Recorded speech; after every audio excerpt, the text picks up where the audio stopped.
what you're going to need to make an Easter tortoise. You're going to need a rolling pin because we're going to roll out some clay. You're going to need a bowl which is about 10 centimetres round or oval. Some slip, which we made in a previous video. This is a vegetable bag. This one's from onions, and it makes a lovely texture when you push it into the clay. You need a sponge and a little bit of water, some newspaper and a lid of a jam jar, a shoe with an interesting sole on the bottom, a pencil. It needs to have a round end because we're going to use that to decorate the shell with, and a point that you don't mind getting dirty in the clay. And we're going to need some clay.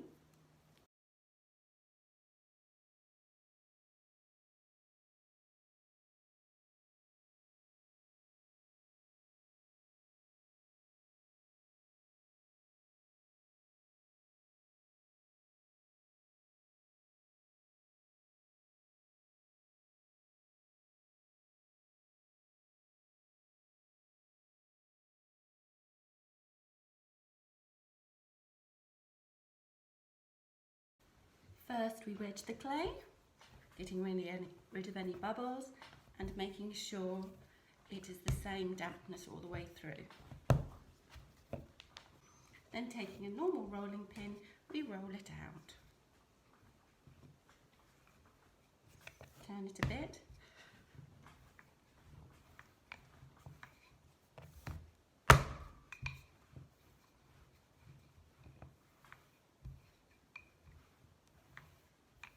Nice and smooth.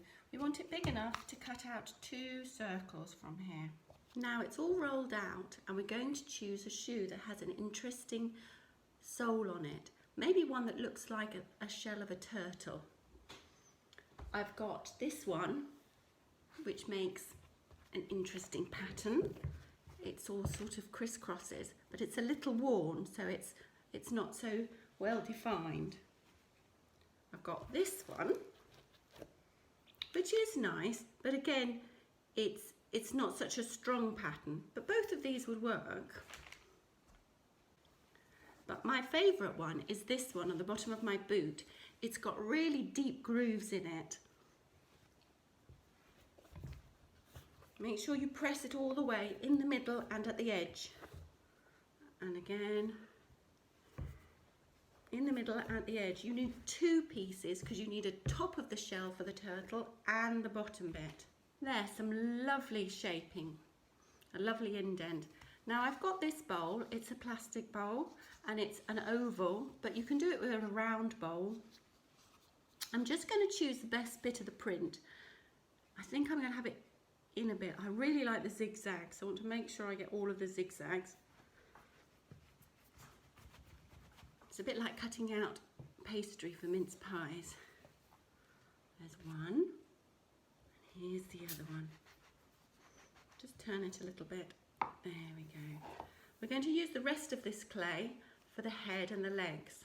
So put it to the side, maybe put it under a cloth or in a plastic bag so it doesn't dry out. So now we've got 2 parts of the shell, the top piece and the bottom piece. So I've rolled out 5 balls of clay, 1, 2, 3, 4, the same size, and 1 slightly smaller. These are going to be for the legs. This one will be the tail, and this larger ball that I'm rolling now will be the head. You can roll it in your hand, or you can roll it on the board. What you want to do is make sure it's really smooth, because we're going to put a nice pattern on it, and if it's all cracked or if it's got marks in it, it won't take the pattern well. There we go, nice and round. This is when the bag that the vegetables came in, it comes into use. Take one of the legs, wrap it in the bag, and we're going to shape the leg. It's going to be indented at one end because that's going to sit in the shell, and then make sure it's got the pattern all over. It's quite scaly. I think it looks very reptilian. There we go. One leg.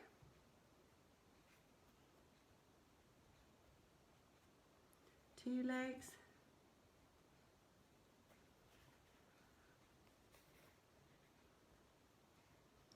Three.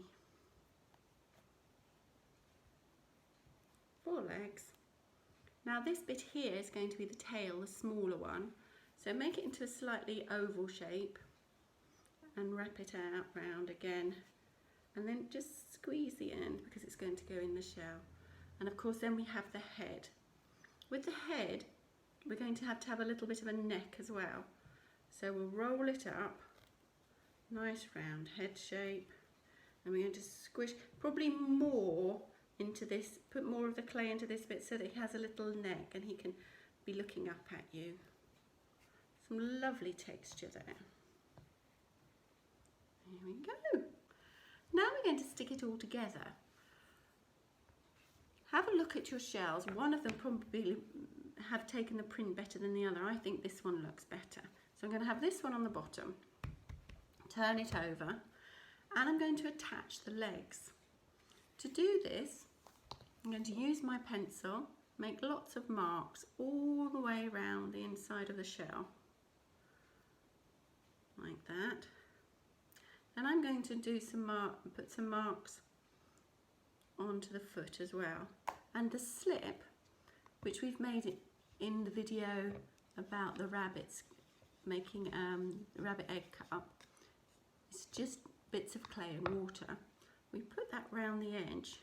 It's really important that you have a rough surface and lots of slip on it to help it. It always works like glue, makes it all stick together. So we'll have one there. There we are, a bit more marks there. One there.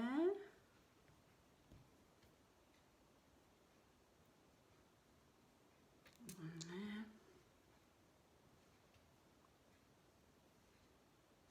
Some marks on this, make sure it sticks properly.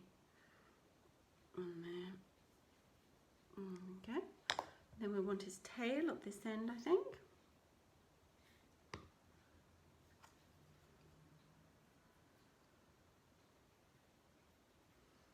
And then the head at this end.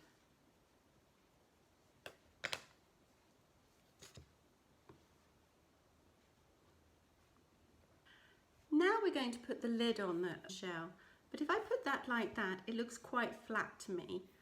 So the way to give it some shape and give it some 3D, make it more like a 3D sculpture, is I've got the newspaper. Scrunch it up really quite, one sheet of newspaper is plenty.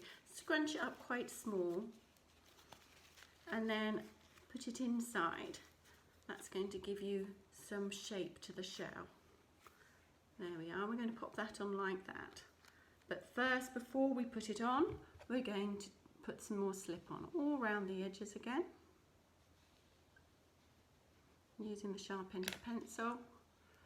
Lots of lovely slip. Want it glued firmly together. There we are. And gently, don't push it too hard or you'll lose the pattern on the shell. We're just going to push the edges down. There we are. So we've got the legs in the shell and we've got the two parts of the shell attached. At this point, you may want to use a sponge just to smooth the edges because you don't want any sharp edges, because once this is fired it becomes ceramic, and as you know, sharp edges on ceramic on a broken pot or something can cut you, and you don't want to have sharp edges. That would be very unpleasant. So I'm just smoothing the edge of my tortoise so he's going to be nice and smooth, so when I pick him up he won't hurt me. There he is.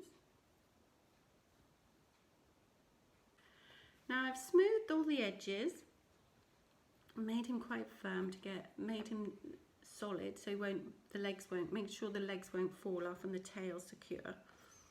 I'm going to use this end of the pencil and make a nice decoration all around the shell. Just makes it a bit more attractive. bit more detail. Makes it look like you've taken a little more care. So just doing pattern around the edge. On a real turtle as well, if you look at it, it has sort of a fluted edge to it. Don't push too hard over the neck or you might squeeze the head off. There we are, so we've got a nice decoration around there. Now using the sharp end of the pencil, one eye, two eyes. Now what I like to do around the eyes, if you actually look at a tortoise, they have quite a lot of drier scaling around the eye. So I'm just going to put some little dots around, which draw attention to the eye. And again, it's just decoration. Makes it look like you've taken a bit more care, makes it more attractive. I'm using that end of the pencil again. I'm going to put some claws on his feet. 1, 2, 3, 4. 1, 2, 3, 4. Don't want claws on the tail, so make sure you miss that bit. 2, 3, 4. 1, 2, 3, 4. I'm going to put a little hole at the bottom using my pencil, so when the newspaper which is inside burns off, it doesn't explode, because that's really not what you want. So there's a nice hole in the middle there. That's going to let the hot air and the smoke from the newspaper come off. The other thing that I think makes a little bit of a difference, if the turtle is standing on his feet, rather than both the shell is on the floor and his feet. So this is where the lid from the jam jar comes in. And a bit more newspaper. I think I might have I've got a sheet here that I've scrunched up. I'm just going to tear a bit off because I think it's a bit too much. Because we're going to use this to wedge the body up a bit, make it a bit higher. So that it looks like the turtle standing on his feet. As he dries, look, there we are. We're going to put the feet down. It looks like he's walking a bit. If you've got a little bit of clay over, you can put it under his head as well. So make sure the feet are level on the floor, or when you take the lid away, he'll wobble. So press them down a bit. Make sure you don't lose too much of the texture. There he is. And his little head's standing up a bit. Then we leave it for 2 days to dry, and then after that period we can take away the newspaper and this little bit of clay, and we'll pop them in the kiln. When I give you back your lovely turtle, I'll also give you a palette, and in it I've put some glaze and it's dried out. This means it won't slop all over the place when you're travelling to and from your house. To make it colourful again and able to apply, just put some water in it. Got this lovely green here. Just going to add some water to it.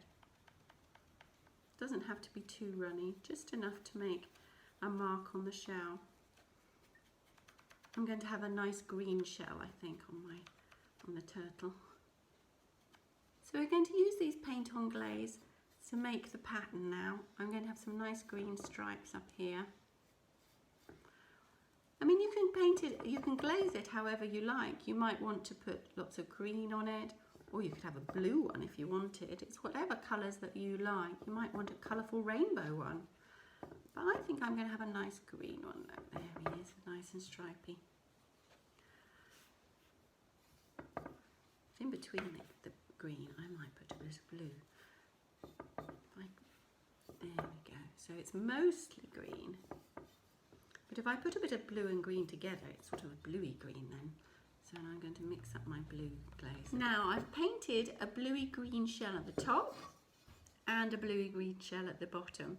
If you leave the water on the dried glaze for a little while, it soon dissolves into it, and you just stir it and it's lovely. It comes out perfectly okay to paint and decorate with. Now I'm using brown to do his feet. There he is, lovely brown feet. You can really see the texture because the glaze goes into the little grooves, and you can see the lovely pattern that the vegetable bag made. This little tail.